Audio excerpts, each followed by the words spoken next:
So, ito na tayo nga guys, yung pa-surprise natin kay Bisaya, papayos natin yung buhok niya. Hindi niya alam guys, hindi niya alam na ipapayos natin yung buhok niya. So, ayun na nga guys.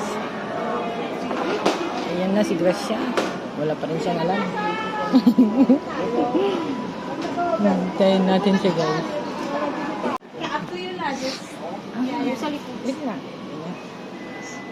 Yan yung buhok niya eh, parang buhok ng kalabaw. Diba? Ah, diba? Parang buhok ng ita. Ate, maayos ba talaga siya? Kahit ganito yung buhok niya? Sipon. So, andito na nga tayo sa shop nila. France. So, ayan po guys. Meron pong elastic extension. Yan. Kung gusto nyo pong pagandahin yung mga girlfriend nyo guys. Oh, meron din lip embroidery. Andyan po yung mga prices nila. Look at that guys. See? And then, ang pinakamaganda dito guys is meron silang atomic payment. Diba? Meron silang atomic payment which is, I think, 3 gigs. 3 gigs yung atomic payment nila. And ito yung mga prices nila guys. Oops. Yan. Ayan po guys. Hoy! Mas lalo pang makulot nito pero naayos naman. Kasi yung kulot ng buhok niya. Parang kulot yung buhok ko, yan ang magagawa mo. May halahin si sigurong ito. Babeb? O mangyan? Shower tayo. Oh, so bago pa pala pinapaliguan natin. Dapat hindi na pala naligo na. Ayan guys. Madumi siguro yung buhok ni Gracia kaya pinapaliguan. Ganun talaga? Ay, kala ko. Ay, ganun ba talaga? Sabi ni ate kasi madumi eh. Ay. Bawal kasi bawal siya pag may conditioner. So, ganyan pala siya guys. Kusot-kusotin, labah-labahan. Ibig sabihin nun madumi. Ay, Grabe ka naman. Ano ka naka-live? hindi. Bablog ko to. Ano vlog? Vlogger. Hindi naman. Feeling vlogger. Feeling vlogger. 没有免疫力药，你看你说因为这一个那么好药，他把你的那个东西全部都 Diba ang swerte? May tagaligo ng buhok.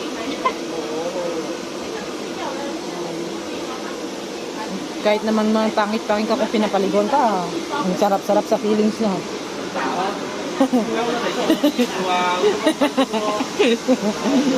Tapos ayun na guys, patapos pagliguan, himas-himasin ng towel. Yan. Parang baby lang ano. So ayan guys, bago pala siya lagyan ng kung ano-ano, kailangan palang ayusing mabuti. So ayan, nilalagyan na siya guys ng gamot para maging ma-treatment yung buhok ni Gracia. Tapos dito, ayan, kung makikita nyo dyan, ayan, inaayos-ayos na ni Franz.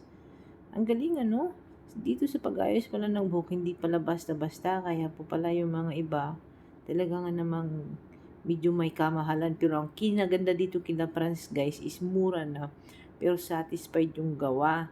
Kumbaga, talagang ginagawa nilang sulit ba yung paggawa para wala kang pagsisisihan. At isa pa, dito sa kanila, may Atomy sila, so pwede mo siyang bayaran 3 gigs kasi sa Atomy guys, pwede mong utangin siya doon.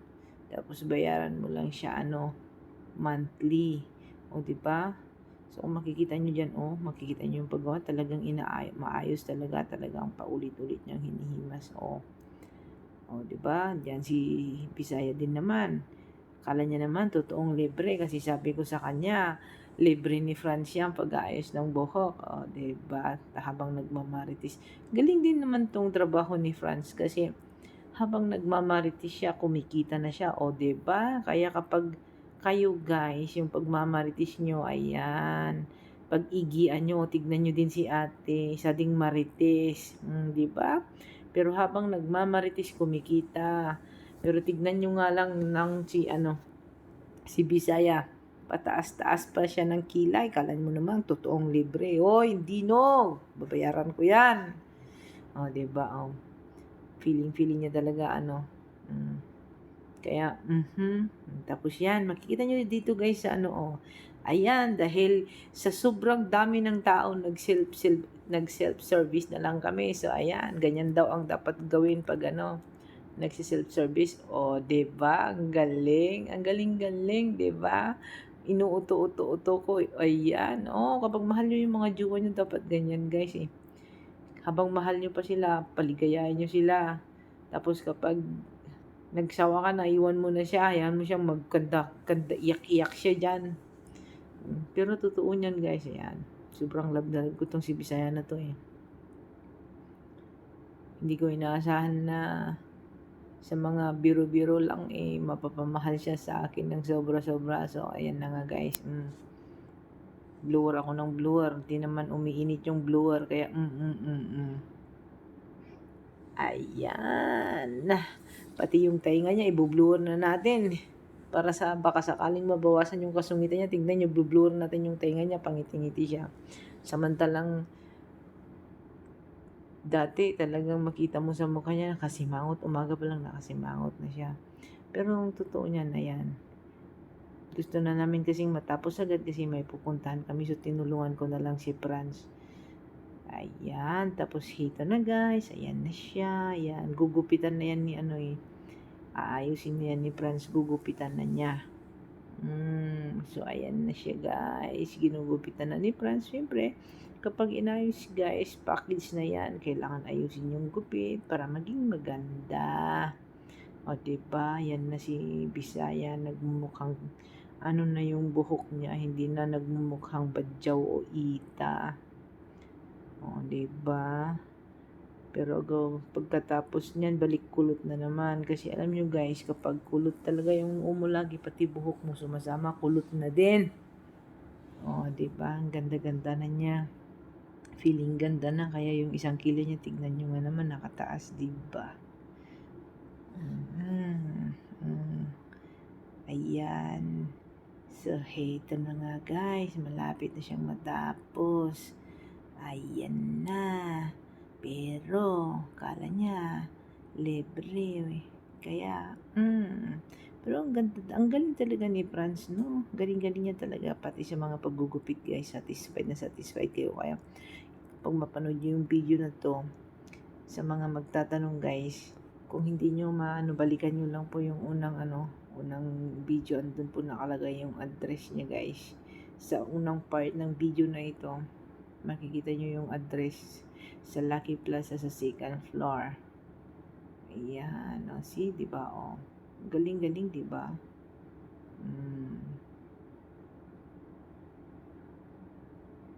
Galing niya maggupit, ang sipag-sipag niya.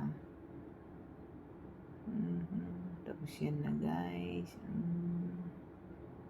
Diba? Wala pa rin kalam-alam si Bisaya. Paano-ano lang siya, patingin-tingin lang, diba? Yan, girlfriend kong nagmamaganda. So, ito na nga guys, pagkatapos gubitan, ayan, ipaplantsa pa pala yan para maging straight. O, diba? Ang galing-galing, dami-daming tatrabahuin sa halagang $180 guys. Ayan, dami-daming kailangan, talagang pinagbubutihan nila yung paggawa para nga namang masatisfied ka. Actually, nung nagpunta kami dyan, grabe, siksikan yung mga tao, hindi na sila mag-count, daog-gaga sa mga customers nila. Ayan, see, yung buhok ni Nigra na parang buhok. So, ayan na nga guys, binayabayaran ko na kasi yung nagula si Gracia kasi akala niya talaga libre ni Franz, pero hindi niya alam, nilibre ko po siya guys para makabawi ako sa lagi kong pag-iinis sa kanya, sa kapaprank ko sa kanya, yung halos ma-stroke na siya sa galit. So, gusto ko namang makabawi kahit paano guys. So, yan, tuwang-tuwa ang broha. Ayan, so tapos na kami. Na kami dyan guys, pupunta kami sa makikipagkain sa kaibigan niya. So, heto na siya. Happy New Year, babe! Ano masasabi mo? Ano? Sana pinirang na lang. Gago, sabi mo, di ba? Sabi ko, paghatian nila yung bayad ng sabi mo, Bakit sila bibigyan mo hindi ako? Ginamit ko sa'yo. Saan? Invite ng Facebook. Kiss ko nga. Kiss ko nga. Sabi ko, pera. Pira daw yung gusto niya. Ano?